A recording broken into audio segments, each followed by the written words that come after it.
Hello and welcome to Cartoonist Kayfabe. My name is Jim Rugg. I'm Ed Piscor. Going to look at a collection of Robert Crumb covers today. Before we do that, I want to remind everybody that we are working cartoonists, and the best way to support Cartoonist Kayfabe is to buy our books. Ed Piscor's Red Room, The Antisocial Network, and Trigger Warnings collects the first 8 issues of Red Room. These are all self-contained stories, and these books are self-contained. So whichever one you come in contact with first, perfect place to start your collection. My latest books, Street Angel, Deadliest Girl Alive, is back in print from Image Comics, so if you missed out on that first run, no excuses now. And The Plain Janes, about a bunch of high school kind of outsider artists disrupting the status quo in their quiet little suburb. Pick that one up wherever you pick up graphic novels and comics. But we are here to look at the Cornelius published collection of the complete Crumb comic covers. I admire Crumb's drawing to no end. I'm not sure there's a better, just pure drawer working in comics, and the covers really show that off. So this came across my social media feed at some point, and recently. This is a new edition, a new book, so that means you can still find it. It's still in print, and I had to scoop it up. Yeah, like, I guess, you know, they gotta call it something, but, like, even that front cover is a sketchbook page that shows Crumb holding up Zap 1. So there's a lot to this complete package. Yeah, unfortunately, the text is all in French, so I can't offer context to that, but my suspicion is that these, it's very comprehensive. Like, I think you're getting a lot of foreign editions in here, and that some of them are put together from sketchbooks. I love it. Off the bat, man, when you watch the Crumb documentary, or you get those first, like, 3 or 4 volumes of the complete Crumb comics, this is how you know that it's not the complete Crumb comics. Like, these should have been included in there. I want all of these fully reprinted. It's a heartbreaking story. If you listen to the Criterion Collection commentary with Roger Ebert and Terry Zwigoff, Terry said that when Charles, who held on to most of their kid comics, when he passed away, Robert Crumb basically like got on a plane immediately and traveled across the country because he wanted to rescue the arcades and these almanacs and stuff that Charles held on to, because he just knew that the mom was going to just throw them away and have like no significance to, like, just trash. And he got there too late and they got trashed, you know. So like these probably represent the stuff that survived. Yeah, it's right, the complete Crumb comics that you can find. Yeah, and these pieces would be in sketchbooks. You could keep rocking, man. Oh, dude.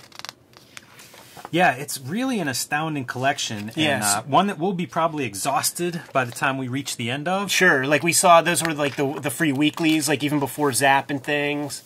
This is the funny shit, because like, okay, so that's rip-off press. They're not printed in an order that I can tell. Uh-huh. So, you know, maybe, well, maybe they are, and some of them are reprints is why, like, some of the dates are different at the bottom, you know, like what edition we're seeing. Yeah, see, this is the familiar territory. We would see these in the sketchbook reprints, and just, like, make note of, like, the amazing lettering. That's what makes a collection of covers by him so great, is that the drawing, it's not just the image. Yeah. You know, like, it's the design, it's the lettering, it's all of it. It's like full Kurtzman on that one. Playing with different materials, like looking like straight up magic marker that just, you know. I thought even crayon, maybe. Totally. Yeah, it's wild. If you're just a fan of design, I think this was a book that would be, you know. That's the thing, like, fantastic. Like, this guy is operating, like, he's spinning a lot of plates with proficiency. Yeah, if you think of your average comic book artist as like sort of an illustrator, it really is he's playing chess while we're all playing checkers. Yeah, for sure. You know, I mean, it's, again, the just the lettering alone, if you're just a fan of hand lettering, this is going to be a collection that you won't get tired of anytime soon. Yeah. There's a cover we might all recognize here. That's got him right, man. And I always thought this was cool. Like, so like when he went to American Greetings and got introduced to color separations and how that whole game is played, so he had that skill set that he developed in Cleveland, and then he gets his chance to like have a comic with a glossy cover. But dude, you're getting 3 colors. Like, we can't splurge for like the other one. So it's like, how do you make those colors work? You know, you hatch. and you know, he didn't have Ben Day or something to do the tones and stuff. So, you know, do some hatching and you get some value. It's so funny because that yellow especially, it looks like, you know, like a 50% yellow or something. You know, screens that we're used to, but it's horizontal lines that he's drawing as opposed to the dots. Yeah. And you know what? I am watching these dates, and I do think they are arranged chronologically. I think that first one was a reprint issue, is why the date threw me off. Yeah. Yeah, and there was you know, a later printing of an original. Yeah, there was text and stuff, and like that probably would give you the deal. And I mean, a lot of this stuff, it may be that it's sketchbook stuff. Although we saw that original baby at the biennial at the what you call it, the Carnegie. Yes. And I think we have the printed version comes through on a Warren episode. I think. Yeah, maybe. Yeah, it's so hard to keep straight some of the stuff that we found. How about this is like, see, this is where I think this is a French edition, but is this one of his sketchbooks where they're reproducing the cover, right? You know, of one of those editions? It's also funny to see like what stuff I have. You know, like which of these books do I have on my shelf? Look at this for, again, pure drawing, just line drawing, like clear line drawing. And I think some of that stuff again is the foreign editions. Mm-hmm.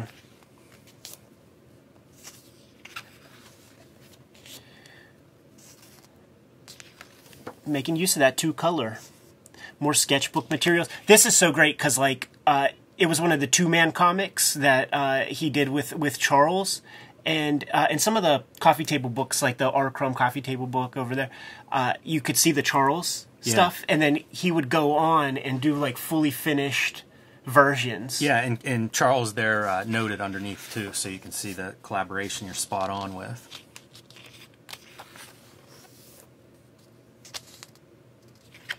Fun that they do, you know, even if these are, I don't know if they actually are editions or not, but it's cool to see like the sketchbook stuff next to the very polished pieces. Yeah, I mean, that's just sketchbook. But like, dude, it's the Cooper font. But like, you know, what does his archives, what does his morgues files like look like? Does he just have morgue files of just typography? Because it all looks set up. And I've seen, like, I have this like Mr. Natural collection, and there was like some like 1930s book that almost matches the cover design, and like the complete Crumb comics, like the logo with the sort of whole orientation of everything and like the font choices, like that comes from some like weird golden age comic that like, he's deep, dude.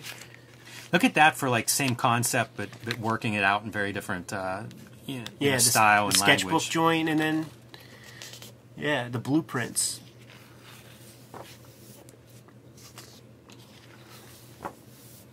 Iconic stuff. Cool to see like a one color, but it's not black and white. Yeah.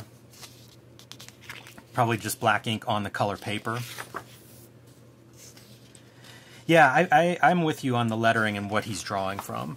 Yeah. Because there would be collections of lettering, you know, especially back in the day. Like if you're a designer, it's not like you're running through the list on, InDesign or something. Like you needed a sample. Yeah, and you learn tricks, you know, like so he knows like, you know, cut like a 10% like that, and it'll create some depth. I have a giant letter, I think it's a letterpress book, and it's all like the fonts that were available at that time. And that's, I mean, it's just, you know, lettering. One of my first design jobs, it was a guy who had transitioned to digital.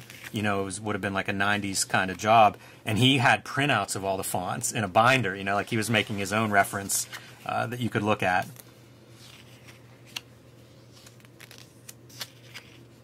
Also range of what he's drawing, I feel like is something that you could take for granted, you know, to go from something like this, which is cartoony in a way, to something like this, which is almost a different style of cartoon. And dude, you can't shrug something like, dude, playing with registration stuff. So it's like, because he's cutting his steps, like, so he's playing with this kind of thing and like drawing on, you know, some separations to get images like that. Like, there's so much technique that is completely invisible to just like some guy who wants to read hippie comics or whatever.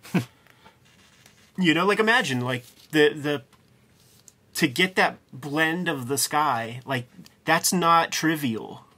I also wonder when you see this thick line, is he going over that? Like, is he essentially drawing that line with several Or is he cutting the screens?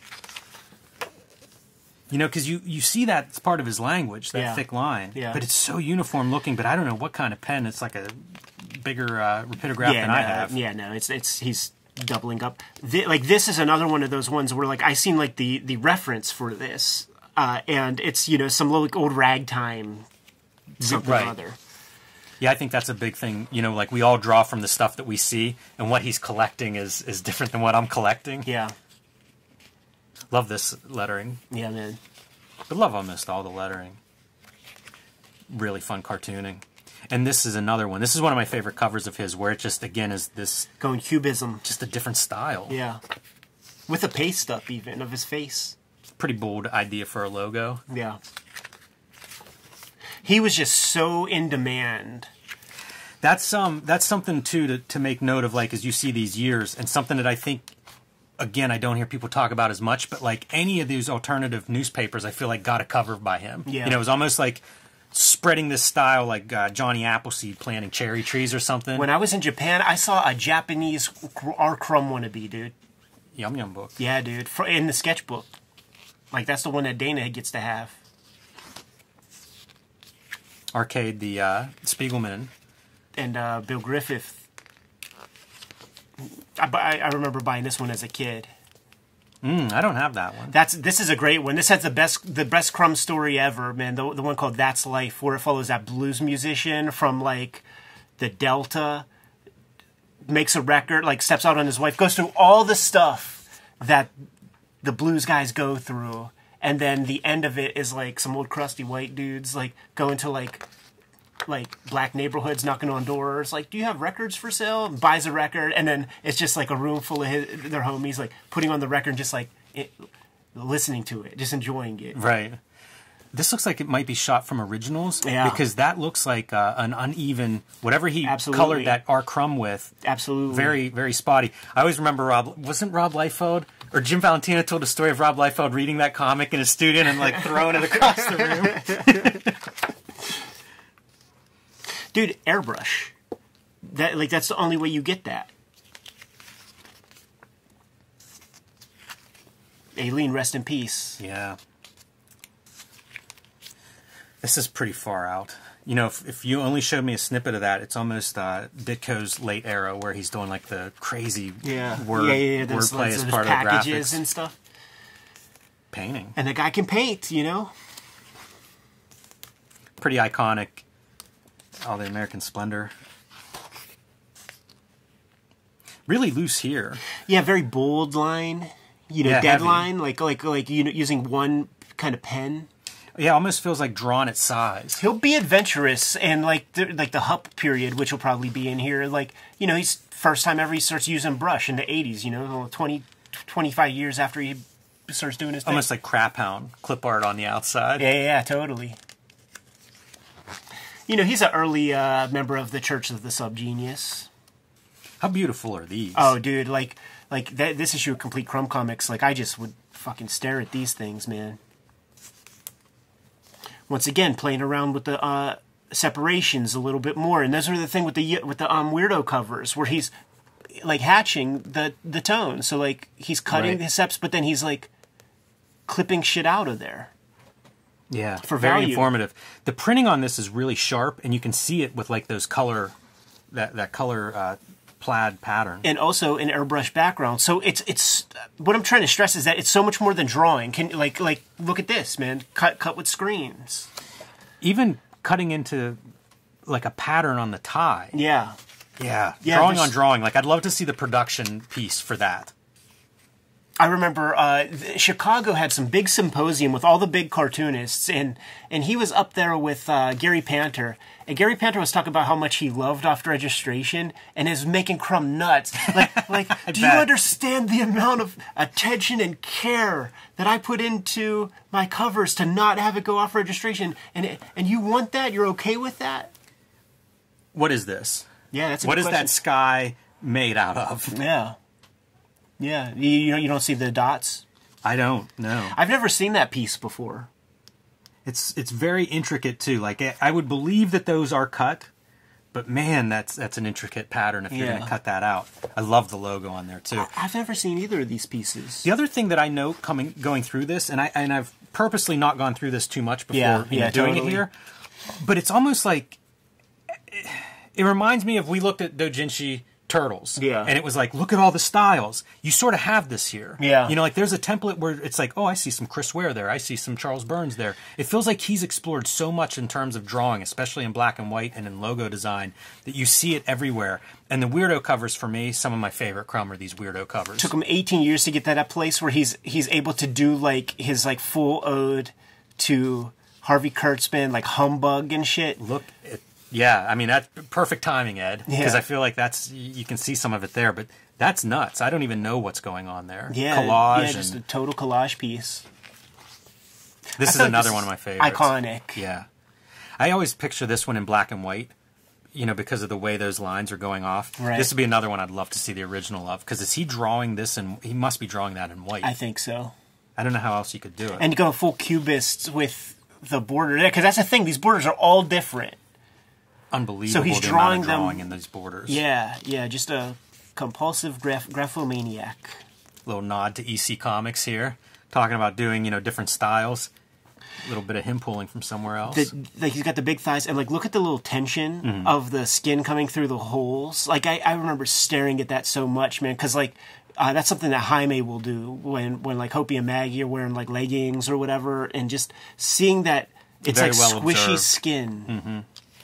You just don't get that in superhero comics. It's so strange. There's so many layers to his drawings too. Go back one real quick, man, because this is that part where he's talking about his morgue files and showing it off on the Crumb documentary, and he's like, yeah, you see this photo? That's this right here, and it's not like this is not from one photo. It's like he's got this gang of photos, and he's like looking at stuff and like, okay, I'll draw this here and I'll draw that there to compose one big image. This is another one I'd be curious, like, is this a separate piece that's just put on there to photograph, or is that actually on the original art? Good question. It's just such bold design. Probably doesn't get credit as a designer that he should. No. But like every cartoonist does. This is another one of my favorites. Yeah. That's to me, that's such a striking drawing. This might be the one that has the Philip K. Dick joint. Yeah, it could be. But the fine line, like the hatching that he's doing around that weirdo logo, man. How's he have time to do this many covers, Ed? Yeah. I think this is the Philip K. Dick one. Yeah. This is another one, though, that just love every bit of this concept. More American Splendor with a snot rocket hanging out.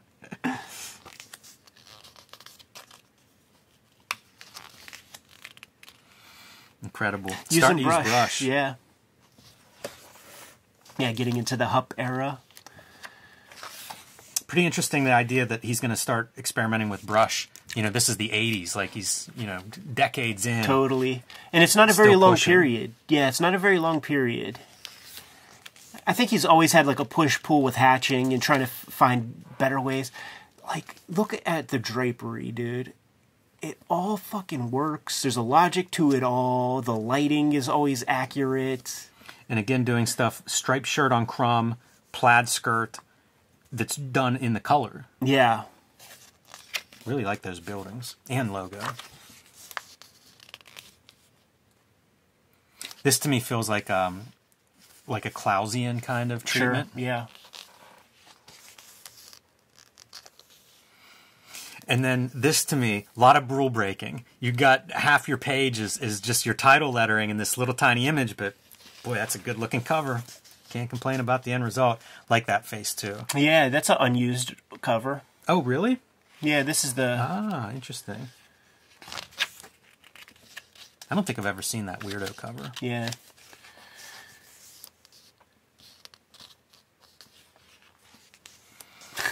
Just That's that imagination, favorite. man. Like he's a funny guy. You know how like when we interviewed Klaus and Klaus said that Crumb told him like, you know, get into botany or something for a year so that you don't get burnt out, blah blah blah. and Klaus is just like, dude, he's trying to throw me off the scent. Crumb also says like, you know, that he regrets taking like that pharmaceutical grade acid and all that kind of shit. But like, you can't argue with the imagery that comes out that kind of thing. So, like, is he trying to throw people off the scent, or is he trying to be, you know, like a, you know, cautious old dude giving you the scoop? When he talks about like the acid from like the guys in the dark suit, Yeah. acid that he was like in a trip for a long time after, is that in the documentary? No. It's in a. Is it in a comic? He does talk about having a weird stuff where he's like, it just had this other effect. I don't think it was acid. It made my brain all fuzzy. Like, he says that. Because I was looking at Midnight Climax, the CIA's like dousing people, and the time overlaps. You know, like it's in the '60s in San Francisco whenever they're doing that, and you go down that rabbit hole, and it's like pretty indiscreet the way they're putting acid out into civilians. Right.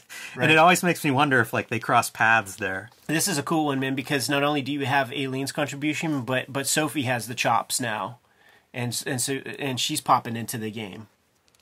You know, it's a shame they don't credit them down here. Like some of those others, you know, we saw Charles credited on that one cover. Yeah. Be good to have that in there. I look forward to doing this issue with you, dude. The self-loathing comics. Mm-hmm. These are special comics. That's an amazing cover too. Were you buying those like in real time, like when they're being published? Brand new, man. Yeah, that's exciting. See, this is the one that like there is a reference. Like this is in reference to something. And when you see the original cover, it's really cool seeing them side by side. Because, like, you see, like, it's all the same title treatments and the serifs are in the right spots. Like, that's what you do. Like, he's not an educated dude. He didn't go to art school. So, like, you don't know the rules of, like, serif, sans serif when you're, like, using different fonts together and shit like that. So, like, just steal it. Right. Just take it from the people who went to school and figured all that crap out. This is always a great one, dude, because he's a famous like conspiracy theorist guy and like Illuminati, aliens, all that shit are real. So it's just like all that stuff is in here, man. Like little fucking aliens and you know, third eye imagery. You might see. I can't see the compass anywhere, but it's probably there. That's funny. You know, I look at this and I think like the 60s poster lettering. This is a logo from like a Jay Disbrow comic that's just called Mystic or maybe it is called Mystic Funnies. Perfect. That's what I'm saying. This dude, like, he's not playing. Like, he really was a part of fandom. He might be the guy who called him the good duck artist. It does make me think though, like you have stuff that you reference, like maybe old albums. Yeah. But then you also have the stuff you're living with and seeing. Mm-hmm. You know, like it becomes very hard to reverse. Another of the late Eileen Kaminsky on cover there. Yeah. Yeah, That's a pretty iconic image to me. The Snoid from Sheboygan. Yeah, they ended up doing so much like jam comics at the end. You know, like almost any comic that you would get with Crumb would be a jam with Aileen. And now we're entering like 2002. Pretty short run there for like, you know, this is 2000. So 98 to 2000 got no 99 covers listed in here. Yeah, and I feel like that even came out when we were kicking it.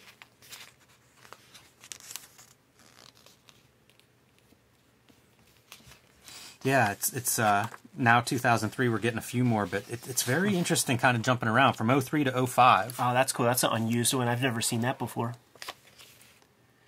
This is like the last one. It came out like when I was... after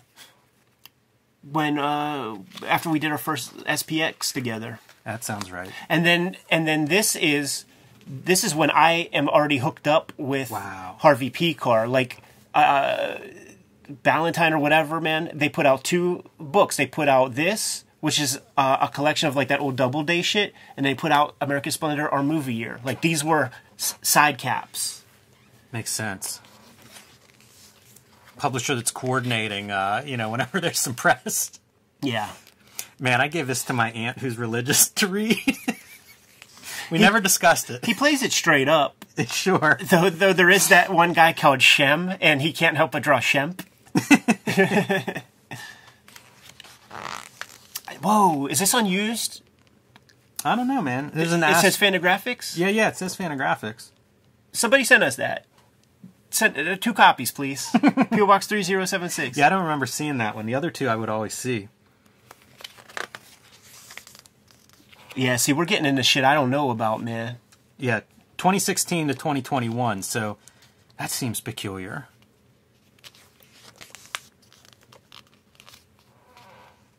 Yeah, I never seen this piece.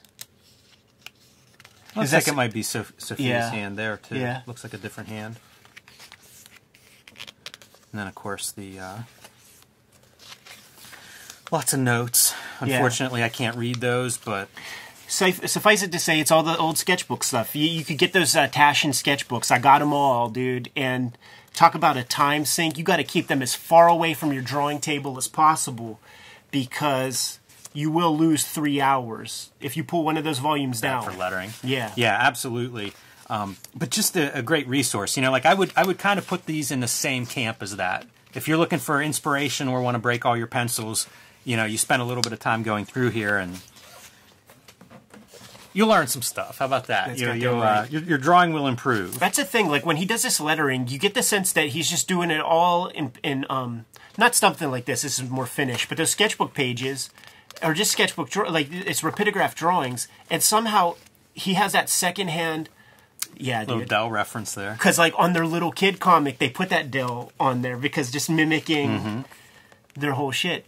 But, like, all the orientation and the spacing is always right, and I don't think he's penciling that shit, man. Yeah, that's what's mind-blowing, because also you know how prolific he is, so it's not like he's pulling out references for any of this stuff. Right, like, this is stuff that's floating around in his head, like, ready to go. Shit.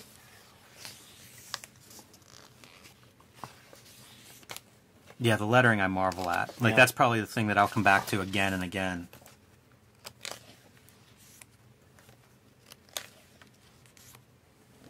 Here's your foreign editions and stuff. These are kind of neat. You get to see a little bit of, like, they're shooting from the art where you get to see some of the crop marks and stuff. That's the thing. I used to wonder about him, because, like, before I really knew too much, and I was like, is he just a maniac and, like, doesn't know about crop marks? And because, like, you know, he's not using rulers for his panel borders and all that stuff. It's a pencil piece. Yeah, it's cool. Don't get to see too much of that. No. So, a heck of a book. Oh, amazing. Really cool. And this is, you know, we're living in the Matrix, so enjoy it. You know, that stuff like this exists. Yeah. Yeah, it's the exact incredible kind of thing that you know, we all wanted. Man. Good to go, Jimmy? I am. Kayfabers, like, follow, subscribe to the YouTube channel, hit the bell. We'll notify you when new vids are available. Tell the people what's out there, man. Plain Janes and Street Angel Deadliest Girl Alive are both available in print right now. Hulk Grand Design Monster Madness. These comic books are available in your local comic shop. The collection will be coming soon, early in 2023. A big, oversized, beautiful fluorescent green edition. So pick that one up, pre-order it if you haven't already. And join me on patreon.com/JimRugg, where you can see a lot more of my process, behind-the-scenes stuff, scans of original art, and that sort of thing. You can also download a bunch of out-of-print zines and mini-comics there. Red Room Trigger Warnings, Red Room the Antisocial Network, Murder on the Dark Web for Fun and Profit is the name of the game in the Red Room universe. Each of these trade paperbacks contains 4 complete stories, plus about 70 pages of additional material. I'm working on the next round of Red Room comics, and I'm serializing them before they hit paper on my Patreon, patreon.com/HeadPiscor. I have a link tree in the description below this video where you can get to all of these destinations and support the books that we make, because the books that we make help make the channel happen. Jimmy, what else do we have out there, man? Subscribe to the Cartoonist Kayfabe newsletter at the links below this video. You can also find Cartoonist Kayfabe t-shirts, merchandise, mugs, fanny packs, and more at our spread shop. That link is also below this video. It's another great way to support the Cartoonist Kayfabe channel. Given those marching orders, we'll be on our way. Make more comics.